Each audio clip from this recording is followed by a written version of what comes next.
Hello everyone, Zane here and welcome to another Final Fantasy XIV video. Today we're going over the summary for the live letter that happened today, May 12th, for patch 6.4. Now, majority of the information that we got came in the last live letter. So this one was just basically showing you guys some of the basic features that we're going to be seeing in patch 6.4. Alright? So patch 6.4 is coming out May 23rd. This was something that we already knew because the Moogle event usually lasts a month, and after that the patch drops. So May 30th is going to be when Savage comes out. So there will not be a 24-hour maintenance. So keep that in mind. For Savage, all they do is just turn on a switch and then the NPC pops up when the time comes so you guys can start on Savage. But you do get normal mode immediately when the patch drops. So the first thing we're going to be looking at is the new Tombstone gear. If you guys remember the contest winners for the design for the weapons, well, this is where they're coming into play. Because Tombstones of Comedy gives us a reason to use kind of gimmicky, joke-looking weapons.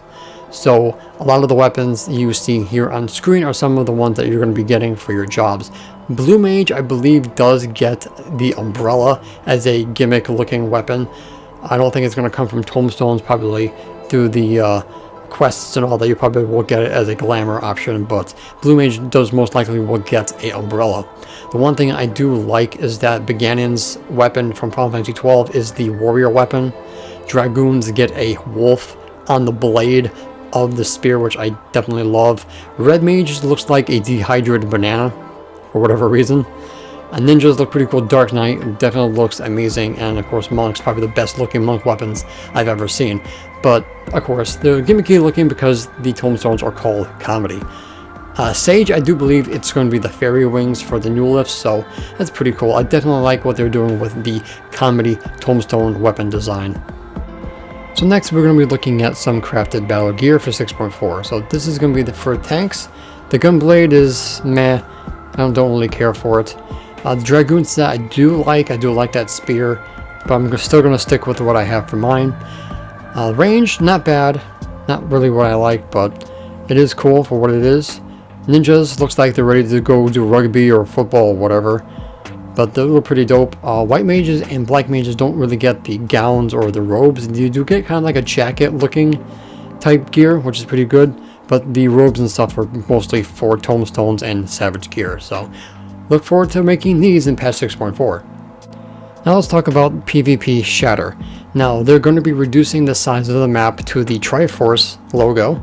They are going to be removing the bases away, so there's no more capturing bases for points. And they're going to be making the monoliths that you shatter respawn every so often on the battlefield. So you're still going to get points from killing your enemies and the monoliths, but there's no more bases. Alright, so the map has been a little bit reduced down to make it more easier to understand. So there's new UI, display, match, time, and score on the top screen. So looking to the right, they're going to be doing adjustments to limit gauge, rate, damage dealt, and all that stuff. The front lines is going to reward you Sears experience when you do the roulette or the challenge, and secure is going to be temporary unavailable, maybe never to return again. Maybe they're going to redo it, but secure is going to be unavailable for patch 6.4. Next is the Island Sanctuary update. We are getting the ability to put our housing items on our hideaway, up to at least 90. You're not going to be able to put stuff as summoner bells, gardens, striking dummies, anything of those special items that you interact with, because that we are going to be able to make mirages or multiple glamours of furnishings. So that's why they can't do special items like that. You do not use your furnishing, so you'll be able to get bounded to it, but you'll be able to take it off your island and go put it back in your house or your apartment. So they don't get used, they just get turned into glamours. So you want to stock up on those island glamour prisms, and they said they're going to be giving us more per craft in the later date. Alright, so you are going to be using island prisms, so make sure you stock up on as many as humanly possible for this. Now you are going to have a blue grid on where you are able to put your furnishings. So in this screenshot, as you can see, you have the blue grid of where you guys can put your furnishings. Obviously you can't go any further out. As you can see, you have multiple versions of the Eastern Island Head, as Yoshi P is showing you here. Right, so that is pretty much what you're going to be seeing when you are doing your furnishings. I will make a video on how to do this in real time, so don't worry about that. Next, let's talk about the minions and mounts that we've seen in the live letter. So the very first mount that they showed off is another flying bed with plushies and a couple pillows. Looks pretty cute. Next one is going to be an axolotl mount, which looks amazing and also a little creepy with that face. And the next one, I have no idea what the hell this is. It looks very void scent looking, but that's going to be pretty cool. And then we have another elaborate machine, which also flies just like the ones that we got from the Beast Tribes. The minions is going to be a monkey, this Clado looking thing, and a dapper otter. I have no idea where these are going to come from. Maybe Retainer Adventures, maybe on Sanctuary, rank up. We don't know. Definitely the axolotl is probably going to be it, if anything else. But I'm really looking forward to seeing what the rewards are going to be for that. Next thing that they showed is 2 new glamour sets that most likely are going to come from Island Sanctuary. We have this dapper looking gear set, and then the next one is most likely going to be from Calories or gifted to us after reaching the max rank that is going to be added in 6.4. Remember, this comes out on the 23rd, so if you have not gotten max rank with your Island Sanctuary, don't worry, this is all personal content. There's no rush to get this stuff done. Take your time with it and enjoy it, because once you get to max rank, there's not much else to do. Alright, I will be making more content on Island Sanctuary come patch 6.4, so make sure to look out for that. Next thing they showed was the NPC who's leading us into Mount Rockin Criterion Dungeon, or the Variant Dungeon. And is nothing other than Hancock himself. And then to the right we have a cute ninja dog minion with a ninja scroll in its mouth. Most likely going to come from Mount Rockin in a treasure chest, or most likely from the tokens that you get from beating the Variant Dungeon. Now, the Mount Rockin is going to be the same as the Silesian Subterrane. You get to choose which path you take. Each one will have clues to unlocking certain paths.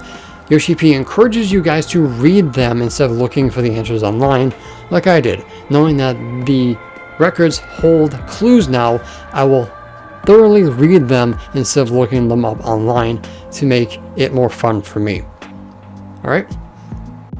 Next is going to be the Glamour reward from doing Variant Dungeon. You get tokens for killing each boss and of course getting at the end of the dungeon. And then when you get enough, you can get each piece of the Glamour set.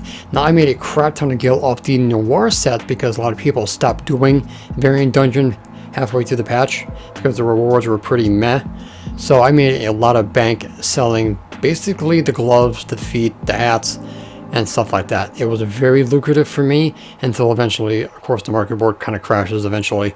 But the last time I checked, they're still going for like 300 to 400,000 per piece. So very looking forward to making bank off these as well. Now for some miscellaneous updates. So Paladin's Atonement no longer interrupts your base combos. So you can do your Fast Blade, Riot Blade, Lure, Authority, and then you can do your atonements, or if you want you can just do mix and match, and you just go right back to doing your basic combos. Very much needed, but Paladins have a long way to go to get fixed. Next, Jump, and High Jump for Dragoons. They are no longer able to kill themselves with their jumps into AoEs because your character will not move anymore. You will still do the jump animation, but your character will stay where they are. This only pertains to jump and high jump since the rest of them are proper gap closers. This also means that you can use jump and high jump while bound.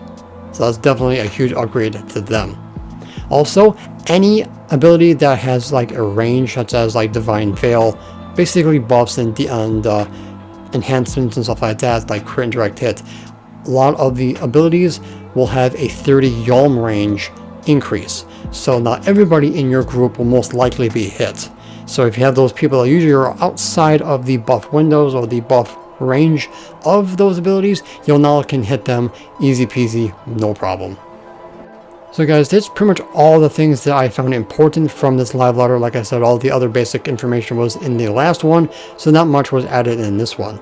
Alright, so guys, when patch 6.4 comes out in 11 days from this video, I'm going to be making a lot of content for you guys, so watch out for it. Alright guys, so that's pretty much going to be it for this video. Thank you so much for watching. Don't forget to like, comment, and subscribe to my channel if you're new for more Final Fantasy XIV content, and join the First Brood. Make sure to join my Discord, link in the about section down below, and if you guys want to support my channel further, I do have YouTube memberships available.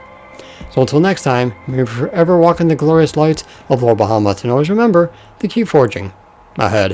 And I'll see you in 6.4.